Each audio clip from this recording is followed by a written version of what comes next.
dib markii ay isku buuqeen waa xanuun dhinaca maskaxda ah uu ku yimid. Saare Ciidla Nuur ayaa khadka telefoonka kula xiriirtay Deeqa Caydiid Cabdilaahi oo ka mid ah ehelada qoyska ay mushkiladdu ku dhacday, waxayna ugu horreyn weydiisay bal sida ay arrintani kusoo bilaabatay.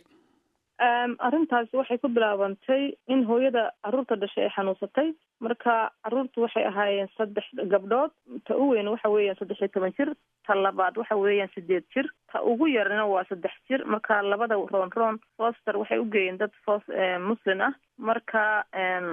marka kabacdi adigu labada waaweyn saasay markaa ugu geeyeen gabadh muslimad ah oo eletriyaan ah. marka gabadha yara soo hadhayna iyadoo dacwadeeda lagu jiro dad familiga ahi ay rabeen inay maaragtay iyaga la siiyo ayay iyaku decision iska gaadheen. marka jawaabtii laga sugayay markaa waxay soo direen warqad ay kusoo qoreen waxa inay dee go-aan gaadheenba inay inanta yar maaragtay dadkii qaadan lahaaba diyaar yihiin labadii naagood ahaa laasbiyana weeyaan. subxaan allah.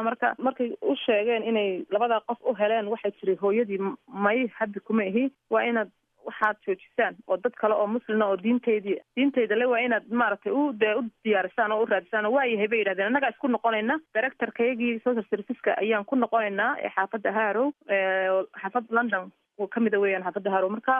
marka waxay adoption macnaheeduna waxa weeyaan qofka magaciisa laga bedelayaa, diintiisa, dhaqankiisa iyaga iska lahaanaya.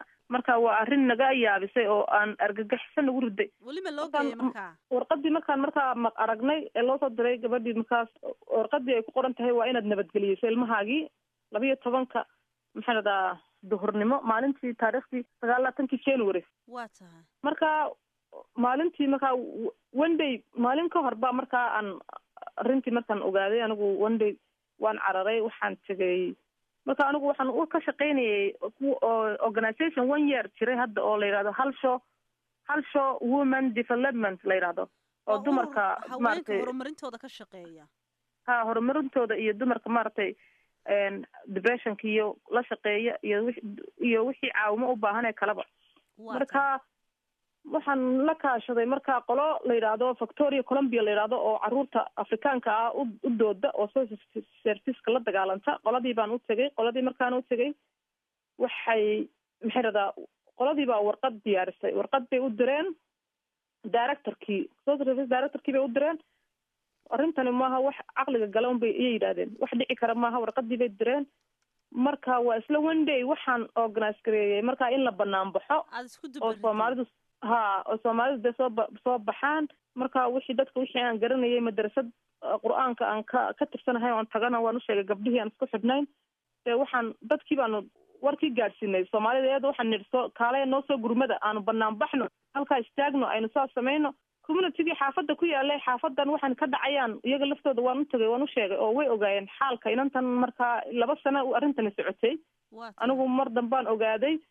marka maxaa dhada iyaga laftirkooda may moodeen in wax laga qaban karo oo banaan baxani dee maaragtay ay joojinayso wax. laakiin marka deeqa inantii yareed hadda ma lagu wareejiyay? inantii yareed markii la banaan baxay warqadaana la diray banaan bixii waan ku guulaysanay. qoladii way isku yaacday way joojiyeen go-aankii ay gaadheen labada naagood ay rabeen inay ku wareejiyaan way joojiyeen. waan ku guulaysanay alxamdulilah. ilaahay baan arrintaa nala gargaaray annaguna sababtii baan noqonay. marka adoptionkii xataa hadda waxay gaadheen heer ay laftiisa ka yara dabceen ma garanaysaa oo yidhaahdeen hala hayo. macnaha dee dub bay uga yaraa maad durkeen. awal arrinta waxay ka dhigeen maaragtay dee adaa magacaaga siinaya weligaana aduu kula noolaanaya soo sidaa maaha oo dhaqankay iyo diintii qofkaa la siiyey uu lahaa unbuu ilmihii qaadanaya. marka go-aanka goormay idiin sheegeen? go-aanka inay ka noqdeen miyo ilaa hadda wax qoraalay idinku soo gudbiyeen mise dardartii iyo dhaqdhaqaaqii uunbaa joogsaday? maya go-aanka inay ka joogsadeen oo ay maaragtay joojiyeen markiiba dhaygiiba way noo sheegeen oo banaankay usoo baxeen. marka inanta yar hooyadeed maxaa ku dhacay marka carruurtan la kala qaybiyey ee dadka loo kala qaybiyey?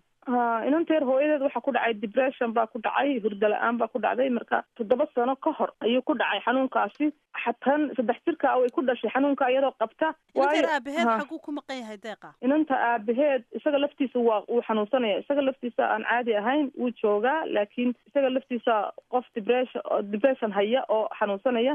maxaa dhibaatada aduu laba qof oo meel ku wada xidhnaa iyagii carruurtooduba oo labaduba xanuunsanayaan bay ahayn dadkani. waatay markaa ma waxaa jira buuq qoyska ka dhex aloosan oo kalifay hooyada iyo aabuhuba inay markaa xanuunkan qaadaan depressionka? maya ma jirin waxaasi. waxaa jiray inantu waxay lahayd 2 wiil oo carruurtan ka waaweyn waa tahay oo maaragtay dee dhalinyarada iskaga biiray carruurtan maaragtay dee iskay qalqaali yaro noqday. marka adigu stresskii carruurtaas baa keenay. adigu miyaa laga xidhay inamadii dhalinyarta ahaa mise way u joogeen?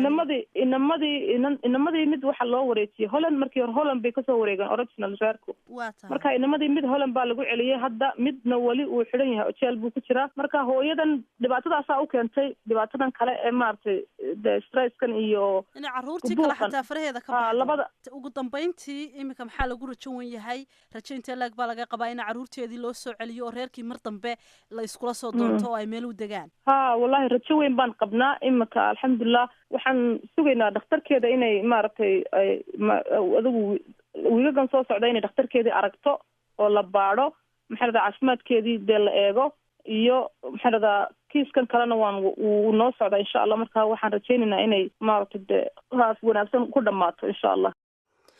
taas waxay ahayd deeqah caydiid cabdilaahi oo ka mid ah ehelada qoys ay soo waajahday mushkilad dhinaca maskaxda ah oo carruurtoodii loo kala qaybiyey dad islamarkaana buuqa ugu weyni uu ka dhashay gabadh yar oo 3 jir ah oo ay dhaleen oo ay dowladda amaba xafiiska degmada ee arrimaha bulshada qaabilsan ee gobolkaasi magaalada London gaar ahaana degmada Harrow ay damacsanaayeen inay ku wareejiyaan 2 dumar ah oo la sheegay inay isqabaan amaba aan islaamka haysan. sidaa darteedna ay bulshadii degmadaasi ay aad uga cadhoodeen. ugu dambeynna loo ogolaaday in gabadhaasi yar loo daydayo cid kale oo la siiyo.